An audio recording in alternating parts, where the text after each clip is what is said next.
The 10th Amendment. The 10th Amendment works in the opposite direction. Just because the 9th Amendment says that just because it's not written down doesn't mean you can't.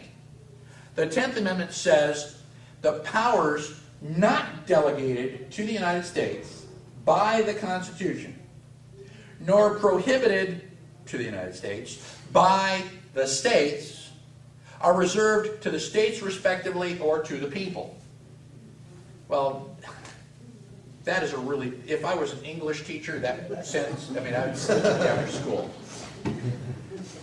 Basically, what it means is that we, the people, are sovereign. We, the people, created the state governments. The state governments then created the federal government. We, the people, are on top. We are the source of all political power in the country. We can alter or abolish the federal government. Can we alter or abolish the state governments? You betcha. And in some cases, that probably ought to happen. Illinois ought to have another look at that Second Amendment and, you know, get a grip. So, imagine we the people with like 100% of our rights. And because we want to organize stuff and, you know, take care of the agriculture, we create a state government and we give the state government maybe 10% of our power.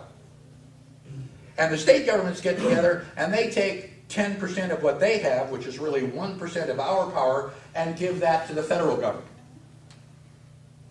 Who has the authority in this situation? We the people with 90, the state governments with 9, or the federal government with 1? 1% of the power. If the Constitution was working the way that it was supposed to, asking you what city the federal government was in would be a radio trivia question. All right, we're here on WGN, and we got our daily, you know, we're going to give away free tickets to the Blackhawks game if you can tell me what city the federal government is in. Oh, gosh, I used to know that. The federal government is supposed to be really, really small. Article 1, Section 4, Clause 3 says that Congress must convene at least once a year. Excuse me? Congress must convene at least once a year? Why would the Founding Fathers waste the time and ink to write that? If Congress was doing what Congress is supposed to do, they would be limited to Article 1, Section 8. We can create an army. Yeah, we've already done that. Well, we can create a navy. Well, we've done that too. We can control post offices and post roads. Well, okay, we'll build another one here, here, and here. What else? I guess it's time to go home. We, the people, are the source of all political power. We, the people, have rights, unalienable rights.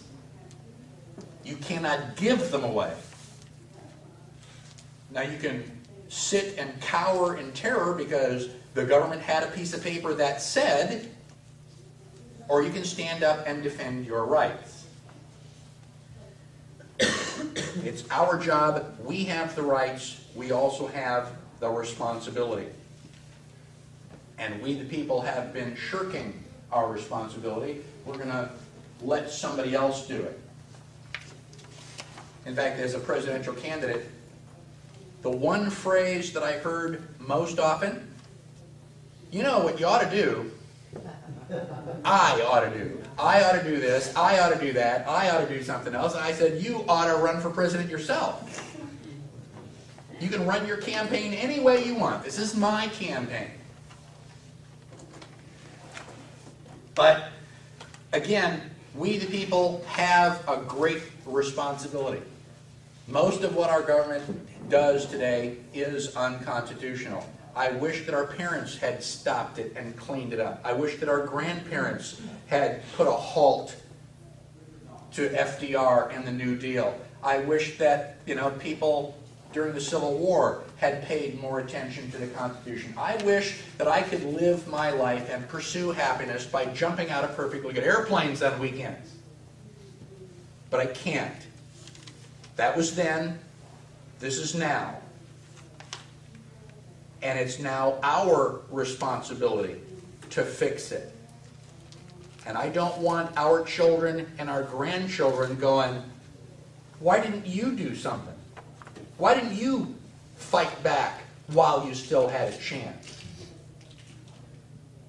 At some point in time, I anticipate that I will be standing on a cloud somewhere, and Thomas Jefferson is going to come up to me, and he's going to look me in the eye and ask me, Michael, what did you do to fight for liberty?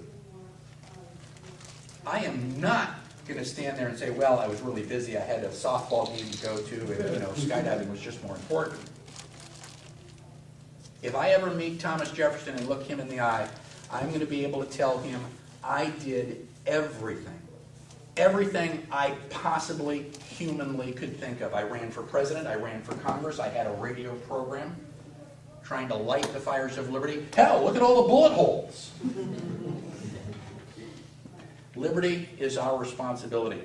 The first step in defending your rights is to know your rights. Thank you so much for your time and your attention.